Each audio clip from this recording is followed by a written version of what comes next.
Welcome. I'm Gwendolyn Sterk of Sterk Family Law, and I have the honor and privilege to be here today with Jim Glasgow, who is the Will County State's Attorney, and we're here to talk about the Will County Children's Advocacy Center. As many of our clientele have experienced their time at the center for various reasons throughout the year, it is great to get Jim in to hear about what it is that they do for forensic services. So Jim, can you tell us what is the general philosophy of forensic services as is referred to on the website of the Advocacy Center? Well, forensic services is basically any investigative techniques that are done to provide evidence in court, whether it be a civil case, Right. like a divorce, or criminal. I think most people think of it in the criminal vein because all the TV shows are about Sure, that. absolutely. But it's any scientific investigation or whether sociological, any kind of evidence gathering Right. that's done for purposes of a case that's going to be in civil or criminal court. So what is the purpose of that interview? Why does it need to be forensic? Well, again, there's elements of a crime that have to be met. And so when we interview a child at the Child Advocacy Center, one of the things that we have to do is make sure that with these questions about the various facts that are involved, they go towards proving those elements of the crime. And that's why it's critical that one of my assistant state's attorneys be present Sure. and be there in radio communication. Our trained interviewers are great at being able to draw the child out without asking specific questions. Right, you don't want to make it obvious. No, you can't lead the child. You can't Sure. take them to where you want them to go. Right. You have to create an environment where they feel comfortable in divulging this terrible thing that's happened to them.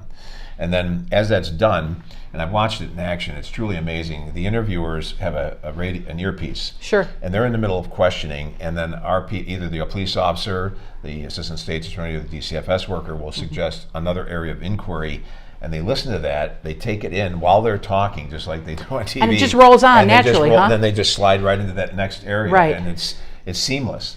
And when we first started, we had a two-way mirror, like at Right. a carnival. Yeah. And so if someone coughed in the other room, the child would know right away. And they'd back off, Yeah, sure, something's yeah. there. So right now, our other room is on the other side of the building. Okay. And it's all digital. Sure. And so there's never a chance for that to happen, and the interviews go off without a hitch. That's great because it makes the child feel comfortable, which is the most important thing. Absolutely. So now, do you work with all the law enforcement agencies there in Will County? Yes. And I said earlier, we have a compact that all the police chiefs sign where they agree that it'll be a policy of their police department that when there's an outcry of serious physical abuse or sexual abuse of a child, that they will cap that investigation until the interview is done. And once the interview is done, then they'll know what the other areas of investigation Right, have and to then be. they can move forth and do what Yes. they need to do. And is the same true for DCFS investigations then as well?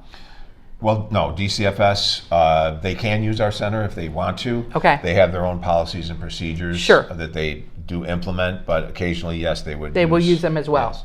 And tell us about the training that the interviewers have, because it would seem to me to be something special. Yes, initially it's a full week, 40 hours, but it doesn't stop there. There's a good 6 months internship Sure. where you're an understudy with a trained interviewer, an experienced interviewer, and it's the life experiences that make the interview. Right.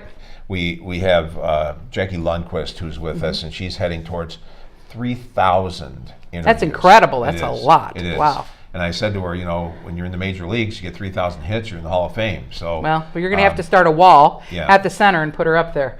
Tell me, do the children know that they're being recorded or remotely watched? They don't initially, but if they were to ask, we would tell them. Sure, you're not going to Okay. misrepresent that. Right, Yeah. but it keeps them more at ease if they don't know. And what about the parents? Do they know?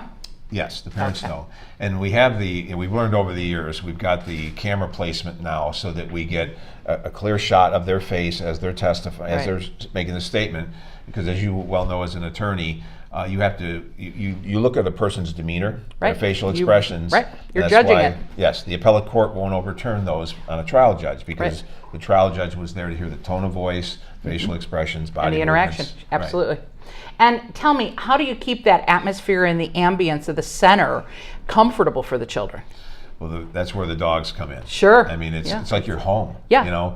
My vision down the road is we have a cookie cutter house, and Oh, the very children cool. pull Yeah. up, and they come up, and someone, like your grandma, answers the door. Right. The smell of chocolate chip cookies wafts out, and then you go sit down in a living room and a nice person comes in and interviews you. Right. Well, you can count us for that swing set. How about that? So Okay. you call our firm when you get your house, and we'll make sure that it really looks like home for them, Right. because that's really important. Because Yes. the more comfortable you can get the children, the more they're going to talk. And- And really, isn't it about getting them the help at the end of the day? Right, and Gwen, as you know, the legislature has passed a law that says that a child can have a dog on the stand with them Sure. if the court determines that it will give a more thorough and truthful statement. Right. And that's both in civil and criminal cases. Right. And we've done that on a number of criminal cases already, and it certainly relaxes the child. Absolutely. Well, if you just look at the data that's out there about the comfort that a dog gives to anybody in Right. general, and imagine a stress, traumatic situation for anybody. Yes. So we sure appreciate everything that you do, and the Advocacy Center is a great place. And I know that we've had many clients have children go through there, and they always come back and say what a good experience it was, that what was something of great fear for the family itself. Right. That fear was dropped, and so we appreciate that, because that's really what it's about at the end of the day, is getting help for people. Yes, and I forgot to mention, we now have 3 bilingual counselors. Okay. And one of the interviewers is bilingual. So Fantastic. we've got all the bases covered. Moving forward. Well, so that, guys, is what it is for a forensic interview. And so if you're in that situation, you can know that people are there that care and are trying to do the right thing by your family, and specifically about your children. And we appreciate everybody watching today. Thank you so much. Thank you, Gwen.